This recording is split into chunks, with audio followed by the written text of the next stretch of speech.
টেনেরটা, ঠিক আছে? তাহলে টেনেরটা কি আছে, লেখা আছে a vendor bought lemons at 6 for a rupee, ঠিক আছে? Lemons at 6 for a rupee, তাহলে 1 টাকায় 6টা লেমন, ঠিক আছে? হ্যাঁ, তাহলে বট মানে ক্রস প্রাইস, তো বট B O you G S T, বট মানে সিপি, ক্রস প্রাইস কত বলেছে 6 lemons at 6 for a rupee, ঠিক আছে? আচ্ছা, তারপর হচ্ছে ক্রস প্রাইস 6 লেমন মানে 1 রুপি, তাই তো? এখানে একটা করে লেমন ধরতে হবে। হ্যাঁ, তাহলে একটা লেমনের কস্ট প্রাইস কত, 1/6 রুপিস, তো তাই তো? Selling price 4 lemon for 1 rupee বলেছে। 4 লেমনের সেলিং প্রাইস হচ্ছে 1 রুপি, তাই তো? হ্যাঁ, ইউনিট মেথড বলে দেয় যে 1 লেমন ইকুয়াল টু 1/4 রুপিস। তাহলে 1/4 বড় না 1/6 বড়? 1/4 বড় হয়, বুঝলে? 1/4 ইজ গ্রেটার দ্যান 1/, তাছাড়া বড় হবেই। তুমি 6টা কিনে 4টে দিচ্ছ, দুটো নিজের কাছে রেখে দিচ্ছ, তোমার তো লাভ হবে, তাই না? তোমার 33% লাভ হয়েছে, সোজা কথা, ঠিক আছে? বুঝতে পারলে? দুটো রেখে দিচ্ছ তো নিজের কাছে, দুটোর মধ্যে তোমার তো লাভ তো হবেই, নাকি? গল্পটা বোঝা যাচ্ছে তো? তাহলে তোমার এখানে কস্ট প্রাইস কত, 1/6 আর সেলিং প্রাইস 1/4, তাই তো? তাহলে প্রফিট কত হচ্ছে? প্রফিট কত মানে কি, সেলিং প্রাইস থেকে কস্ট প্রাইস বাদ দেবে তো, তবে তো প্রফিট হয়।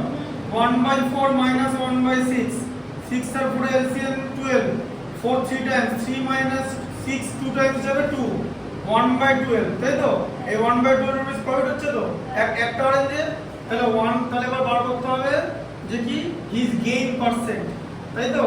তোমাকে গেইন পার্সেন্ট বার করতে হবে। তাহলে এই যে 1/12 প্রফিট হলো তো, কার উপর হলো? 1/6 এর উপর হলো তো, তাই তো? হ্যাঁ, ইনটু 100, বোঝা গেল?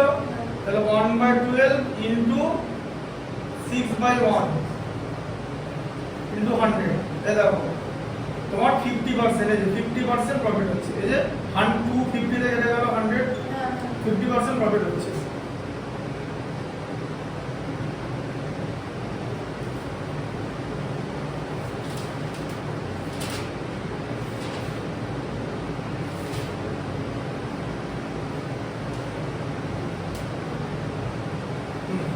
ঠিক আছে, বোঝা গেল?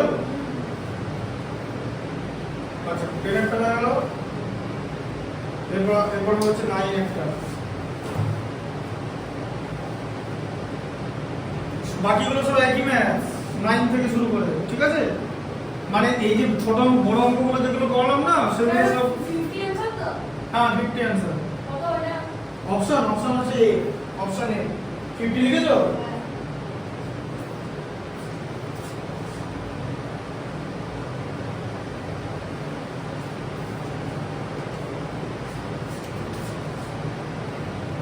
মাইনেরটা দেখো, বলেছে যে অন সেলিং এন আর্টিকেল, দেখো সেলিং প্রাইস কত, 144, 144 এ সেলিং আর্টিকেল সেল করেছে। এ ম্যান লুজেস 10%, লস হয়ে গেছে 10% লস হয়েছে। তাহলে কস্ট প্রাইস ধরে নিচ্ছি এ, তাই তো? হ্যাঁ, তাহলে এ ইনটু বলো 10% লস কত, মানে 90/100 হবে তো, ইকুয়াল টু 144, তো এই যে 9/10 হলো তো, 9 16 এ চলে যায়, এই যে তাহলে কত হয়ে যাবে, a ইকুয়াল টু বলো 10 ইনটু 16 হবে তো 160, তাহলে কস্ট প্রাইস হচ্ছে 160, ঠিক আছে? এবার কস্ট প্রাইস বলছে, এবার বলছে গেইন করতে হবে, 10% যেন গেইন করতে হয়, তাই তো? তাহলে সেলিং প্রাইস কত হবে? এই যে কস্ট প্রাইস, সেই কস্ট প্রাইসের উপর 10% গেইন হলে 110/100 হয়ে যাবে তো, এই যে এটা কেটে গেল, এটা কেটে গেল, এটা কেটে গেল, 16 into 11 176, 176 rupees would be his selling price if he wanted to gain 10%.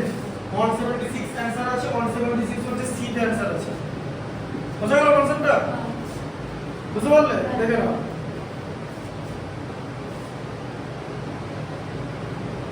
আচ্ছা, এই ডেটটা দেখো, এই ডেটটা ভালো ম্যাথ। আগে 7 টা 9 টা লিখে নাও, পরেরটা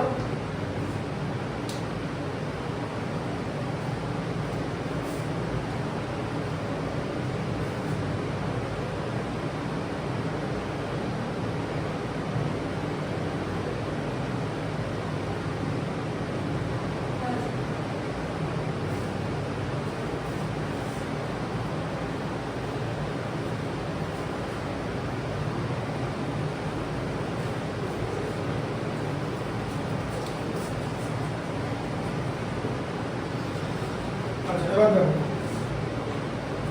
if the cost price of 4 toffees is equal to selling price of 3 toffees, then the gain cost price of 4 toffee, ঠিক আছে? এই দেখো এরকম করে করবে, CP of 1 toffee, এটা একটা করে করতে হবে, হ্যাঁ? 1 toffee equal to A, একটা টপি কস্ট প্রাইস A, তাহলে কস্ট প্রাইস অফ 4 টপিস, তাহলে চারটে টপি কিনেছো কত টাকায়? 4 টাকায় তো। আচ্ছা, সেলিং প্রাইস অফ 3 টপি কত? বলছে কস্ট প্রাইস অফ 4 টপি যা, সেলিং প্রাইস অফ 3 টপি তাই, বুঝে গেল? তাহলে সেলিং প্রাইস অফ 3 টপি কত? 4 দিতে হবে। তাহলে সেলিং প্রাইস অফ 1 টপি কত? 4/3 তো, এটা থেকে ঠিক আছে? তাহলে বলো 4 এ বড় না 4/3 এ?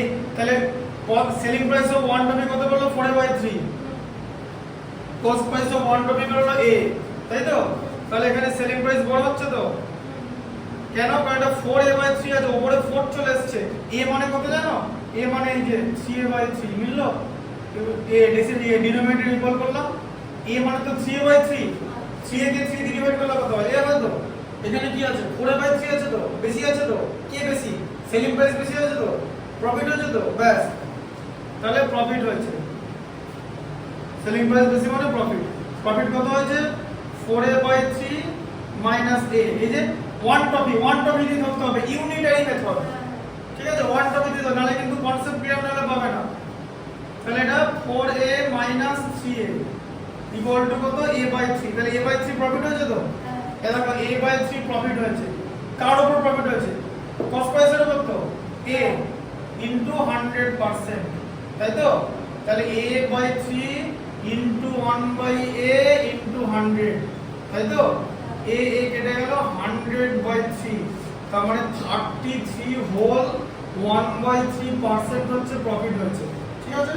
এখানে অপশন আছে 33 whole 1/3, option D is the correct, ঠিক আছে? কনসেপ্ট বোঝা গেল?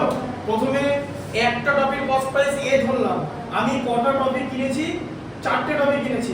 4টে টপি কত টাকায় কিনেছি? 4 রুপিসে কিনেছি। আবার 4 রুপিসে কিন্তু 3টে টপি বিক্রি করেছি, মানে একটা টপি রেখে দিয়েছি ভাই নিজের কাছে, লাভ তো হবেই। 4টে টপি কিনে একটা রেখে দিয়েছি, তুমি তো 3টে টপি দিলে, আমি 4টে কিনে তোমাকে একটা কম দিলাম, মানে আমার কাছে একটা নিজে রেখে দিতে। তাহলে বাড়িতে টপি আছে তো, তাহলে বাড়িতে কোনো কিছু থাকা মানে কিন্তু আমার লাভ হয়েছে, বোঝা গেল ব্যাপারটা? তাই তো, বুঝতে পেরেছো? তাহলে সেলিং প্রাইস অফ 3 টপি 4, একটা টপি হচ্ছে 4/3, তাহলে সেলিং প্রাইসটা বেড়ে গেল। আর সেলিং প্রাইস এখানে বাড়বেই, শুধু এভাবে দেখলে হবে না, গল্পটা বোঝো যে আমি 4টে টপি কিনে একটা টপি রেখে দিয়েছি, তোমাকে 3টে টপি দিয়েছি সেম প্রাইসে, তাহলে একটা টপি দেখো না আমার কাছে আছে, ব্যাস 4টের মধ্যে একটা আছে, তাহলে 1/3, এই তো 1/3, এই যে 1/3, ঠিক আছে? বুঝতে পারলে? তাহলে এখানে প্রফিট কত? A/3। A/3 টা কিসের উপর হচ্ছে? A প্রাইসের উপর হচ্ছে, কারণ একটা টপির কস্ট প্রাইস হচ্ছে A, আর একটা টপির সেলিং প্রাইস হচ্ছে 4/3। সেলিং প্রাইস থেকে কস্ট প্রাইস বাদ দিলে প্রফিট, সেই প্রফিটটা কস্ট প্রাইসের উপর হবে। প্রফিট হচ্ছে A/3, A টাকার উপর হয়েছে, A/3 বাই A বাই নিচে আছে মানে ইনটু 1/A রেসিপ্রোকাল, তাই তো? উপরের A নিচের A কেটে গেল, 1/A বাই 100 ইনটু 100, তো 1/3 ইনটু 100 মানে 100/3, 33 হল 1/3%, ঠিক আছে? বুঝতে পারলে? ঠিক আছে, বাকিগুলো পারবে, কিছু নেই। আচ্ছা আরেকটা দেখি দিই, 7টা দেখি দিই, 7টা সেম গল্প আছে, 7টা দেখি দিই। 7টা ভালো করে বোঝো, 7টা এমসিকিউ 7। দেখো আবার কি বলেছে? বলেছে কস্ট প্রাইস, দেখো কি বলেছে? Cost price of 12 pencil equal to selling price of 15 pencil. তুমি যে টাকায় 12টা পেন্সিল কিনছো সেই দামে ভাই 15টা পেন্সিল লোককে দিয়ে দিচ্ছ, মানে নিজের বাড়ি থেকে আরো 3টে দিয়ে দিচ্ছ, তোমার প্রফিট হবে না লস হবে? লস হবে তো, লস পারসেন্ট কত করতে বলেছে, ঠিক আছে? তাহলে কস্ট প্রাইস অফ 12 পেন্সিল, তাহলে সবার আগে আমরা কি করব? প্রথমে কি লিখবো? সিপি অফ কি লিখবো বলো? 1 পেন্সিল লিখবো তো। আচ্ছা, কস্ট প্রাইস অফ 1 পেন্সিল যদি আমি A হয়, তাহলে কস্ট প্রাইস অফ 12 পেন্সিল কত হবে 12 এ তো আচ্ছা সেলিং প্রাইস অফ 15 পেন্সিল কত ওটাই তো এই যে 12 এ আচ্ছা সেলিং প্রাইস অফ 1 পেন্সিল কত হবে তাহলে 12 a বাই 15 হবে তো এই দেখো ছোট হয়ে গেল এখানে a মানে জানো এই যে 15 a বাই 15 বুঝতে পারছো আমি কিরকম করে বার করছি এই 15 টাকে সেম রাখছি দিয়ে উপরেও 15 করে দিচ্ছি তাহলে এটা তো ছিল মানে কস্ট প্রাইস 15 a বাই 15 এটা তো 12 এর থেকে বড় তার মানে তোমার কস্ট প্রাইস বড় সেলিং প্রাইস ছোট তার মানে তুমি লস সাফার করেছো তাই তো লস তাহলে কত হচ্ছে কস্ট প্রাইস থেকে সেলিং প্রাইস বাদ দিলে লস হয় কস্ট প্রাইস কত a সেলিং প্রাইস কত 12a 15 তার মানে কত হলো 15a 12a বাই 15 তাহলে কত 3a বাই 15 3 দিয়ে কাটলে 5 1 a বাই 5 তাই তো হ্যাঁ তাহলে a বাই 5 লস হচ্ছে তো আচ্ছা প্রফিট হোক বা লস সেটা কিসের উপর হবে অলওয়েজ সিবি এর উপর হবে তাহলে এখানে লস পার্সেন্টেজ কি হলো লস কত হচ্ছে a বাই 5 বলো নিচে কস্ট প্রাইস কত কস্ট প্রাইস কত কস্ট প্রাইস হচ্ছে 1 পেন্সিল সব সময় করবে ঠিক আছে আচ্ছা a বাই 5 ইনটু এদিকে 100 তাহলে এখানে কত হচ্ছে a by 5 into 1 by a into 100 5 20 এ 100 আর দুটো a কেটে যাবে তাহলে 20% লস হয়েছে স্বাভাবিক ব্যাপার কারণ তুমি বাড়ি থেকে পেন্সিল দিয়েছো 20% লস হয়েছে মানে তোমার হচ্ছে option A is the correct ঠিক আছে ভালো করে গল্পটা বুঝতে হবে যে তুমি 12টা পেন্সিল কিনে 15টা পেন্সিল দিয়ে দিচ্ছ ওই টাকাতে ঠিক আছে বাড়ি থেকে পেন্সিল তুমি পাচ্ছ কথা তোমার বাড়িতে পেন্সিল ছিল সেখান থেকে পেন্সিল দিচ্ছ তাহলে তুমি যা কিনছো তার থেকে বেশি জিনিস দিয়ে দিচ্ছ 5 কেজি চাল কিনে 7 কেজি চাল দিয়ে দিচ্ছ তাই তো কারণ তোমার লস তো হবেই আর 5 কেজি চাল কিনে যদি 2 কেজি চাল দাও ওই একই প্রাইসে তো তোমার লাভ হবে কারণ চাল রেখে দিচ্ছ বাড়িতে থাকলে লাভ বাড়ি থেকে বেরিয়ে গেলে লস সো প্রফিট লসের একটা ভালো খুব কনসেপচুয়াল স্টোরি আছে if you